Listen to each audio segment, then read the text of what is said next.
If you haven't watched any of the other Joshua Tree property videos, I recommend checking out the playlist for this. I will link it up above so you can go through and watch from the beginning. But for a quick recap, I bought land in Joshua Tree, California about 2 years ago, almost now, in 2021. This was somewhat of an impulse decision, a thought through impulse decision, where I decided to buy land so I could build out a small single family home and then eventually rent that out on Airbnb. To provide you with some context, I actually have zero experience in building, and prior to this purchase I had never bought a home or land before, so I was starting everything from ground zero. The reason why I wanted to do this was because I was inspired by seeing other people who had done something similar. I think there's a lot of value in real estate and investment properties, and maybe that's another video for a separate time. But I wanted to set up systems of income streams for success for myself in the future. When I bought the land, we were still very much in the pandemic, and I had a lot of free time on my hands to really think about how I wanted to set up a future for myself, and this was incredibly appealing. I wanted a project to dive into, I wanted to learn a new skill, and even now looking back at where I was then, I have zero regrets about this entire process. That doesn't mean it hasn't been without its roller coaster twists and turns and some sleepless nights, but we'll get into that in a second.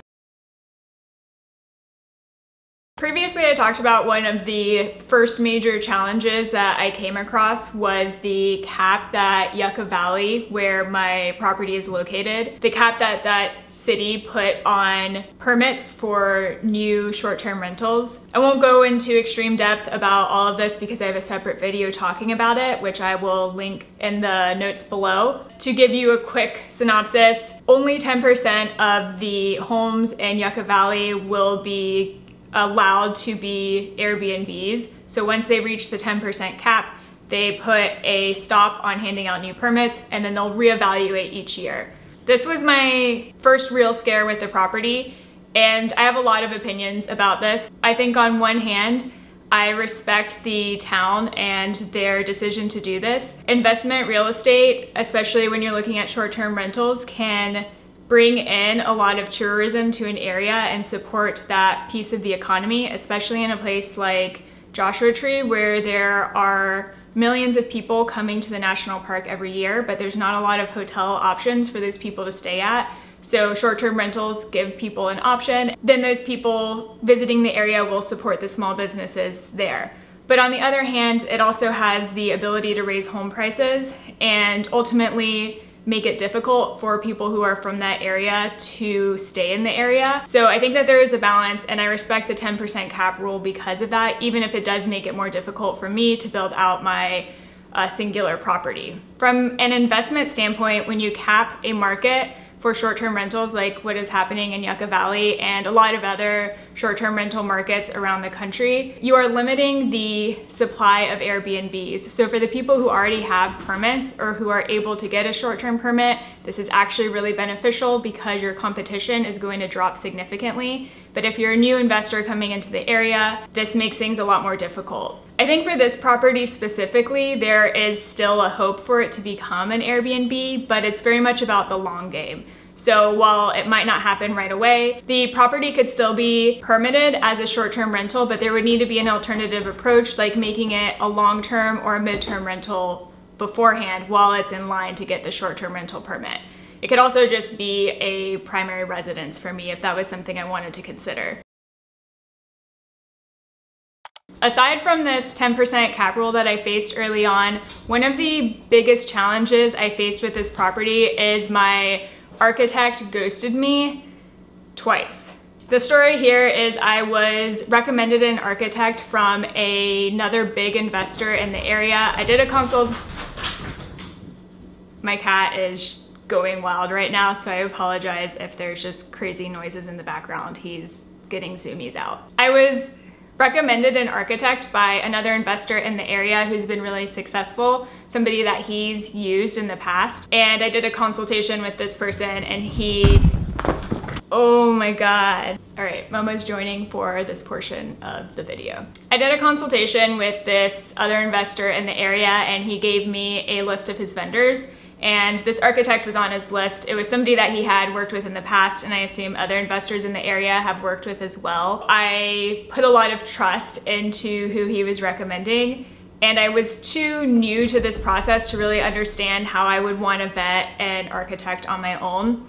I think in hindsight, I really learned with contractors that you have very little ability to get them to do their job, and you are at the mercy of their timeline and their will to do your work. With this architect in specific, I had started working with him a few months after buying the property, and we came up with a design for the house. After a few iterations, he was really responsive. He had connections with other vendors in the area that I could use for other pieces of the project that needed to get done. I put a lot of trust in him to be the linchpin of this project because the architectural plans are really what's driving a lot of the other plans, and they determine how your engineering work and your septic work will go as well, and where those pieces will land on the property. So the architect is a huge piece of this project. Once we finished up the draft of the plans, we needed to work with other engineers to move the project along and get it to a point where we could submit it to the city for permitting. And this is where he ghosted me for the first time. He went about 4 or 5 months without responding to anything that I said. I had already paid for half of his services and already built these septic plans based off of his work. So I didn't really think it was an option to just pivot easily into a new architect. I needed to keep using him because he had the work that was central to everything else that was going on. This was an incredibly frustrating time in the life of the project. Really was my first challenge that I had to overcome. I think when I was going through this, I felt like this was a unique experience and that this just doesn't happen, and I drew a short straw. In hindsight, looking back on this, I think anytime you're hiring out contractors, you run the risk of them not following through with your work, especially if they have no major motivation to get your work done. And this is why vetting your contractor, whoever it is so incredibly important. You should be interviewing them, discussing your project with them, and making sure that they have the skill set needed to get it done and that they've done past projects that are similar. You should ask for points of contact of other people they've worked with so you can see how that went for their other clients and get a third-party opinion on their work. Choosing the wrong contractor can really throw your project completely sideways, and that's exactly what happened to me. Fortunately, after about 4 or 5 months, he did get back in contact and we were able to push things along. He was really responsive and apologetic and waived the rest of his fees and quickly submitted the plans to permitting. We were able to get all of the other work done that we needed to get done with the other contractors. But after doing a few rounds of permitting with the city where they kept asking for revisions, he ended up ghosting again, and I never heard from him after that. That was really difficult to overcome because he had edits that needed to be done that the city had asked for. And without him available and responsive to do it, I wasn't sure how to get these things done. He uses a special software that you would use for architectural work to get this done, and I didn't have the files that he used. Fortunately, after approaching this problem for a few months, I was able to get one of the other engineers who did have his files on hand to use his own draftsman to make what ended up being very minor changes. And we submitted this to the city, and a few weeks later, the city approved permitting. Getting plans approved for permitting is a huge milestone. In general, it can take a long time to do this.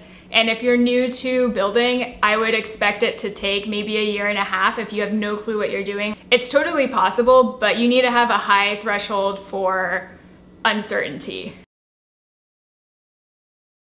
Unfortunately, around the same week that my plans were approved for permitting, I lost my job. I talk a lot about this in another video in my thoughts and opinions. I was a data scientist at a FANG company. If you want to hear more about this and what I thought, I will link another video for you to check out. While I don't really consider losing my job this terrible thing, it does impact my ability to get a construction loan for the property, and I would need to take a new job in order to get that loan to move forward. Because of this, after a lot of thought and talking to other investors in this field, I've decided to sell the land with the permits. Land in itself can be really unpredictable, so having already gone through the permitting process and being able to say that this land is ready to build on as soon as you hire a general contractor is really valuable.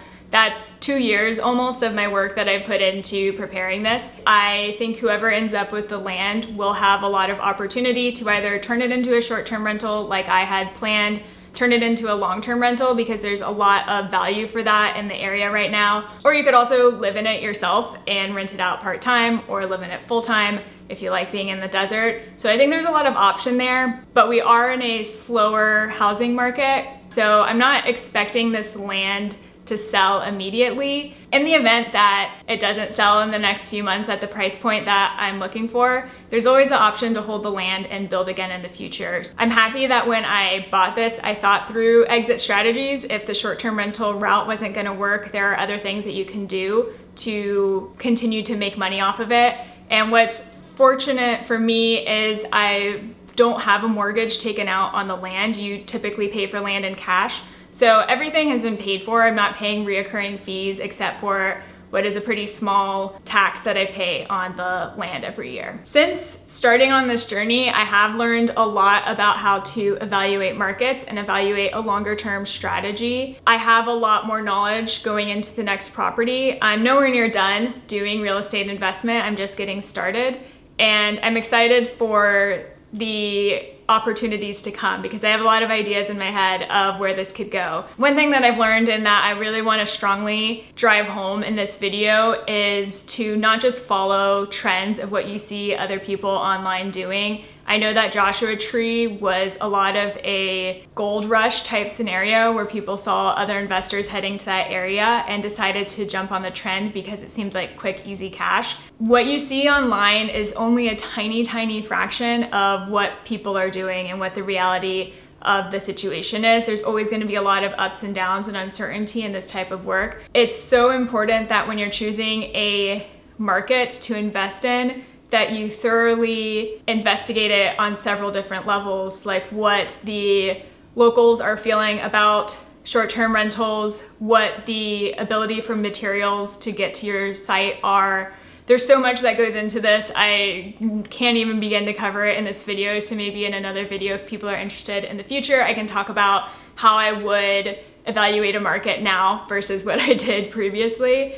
But I just want to make sure that people aren't getting starry eyes based off of what they see on social media and that they are intentional about where they're investing so you don't make the same mistake I did. But like I said in the beginning, I have zero regrets about this. This isn't sunk money for me. It's been a really good learning experience. In the future, I hope to do a cost breakdown video for you all so you can see how much it costs to build out something like this. And then I'd like to also continue to show you more of what's going on with the real estate investments that I'm interested in doing. If this content has been helpful for you and you made it to the end of this video, know that I really appreciate you coming along this journey with me. Please be sure to like and subscribe. I'm a small channel just getting started, so every little bit counts. All right, that's all for now. I will see you in the next one.